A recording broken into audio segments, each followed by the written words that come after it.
Еліміздің жас теннисшілері оңтүстікке жиналды. Шымкентте теннистен 10 жасқа дейінгі мастерс турнирі бастап алды. Жарысқа еліміздің барлық аймағынан сайдың тасында іріктелген 44 жасөспірім қатысуда. Оның 18 ұлдары болса, 26-сы қыздар. Олар жекелей және аралас сайыс түрлері бойынша ел үздіктерін анықтайды. Аталған турнирдің бірқатар ерекшеліктері де бар. Алғаш рет кәдімгі үлкендер теннис ойнайтын добымен ойналып жатыр. Ал негізі шетелдерде 10 жасқа дейін арнайы жеңіл доппен ойналады. Спорттың өлшемі кішкентай болады. Сондықтан да Қазақстанда осындай жарыс 5 жарыс өтеді: Алматы, Қарағанды, Қызылорда, Астана.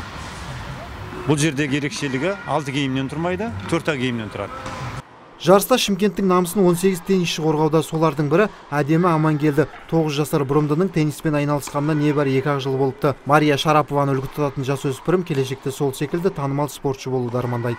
Мен осы жарысқа қатысқаныма бірнеше күн болды. Бұл жарыста мен бірмен екіге ойнаймын. Мен осы жарыста бірінші орын аламын деп ойлаймын.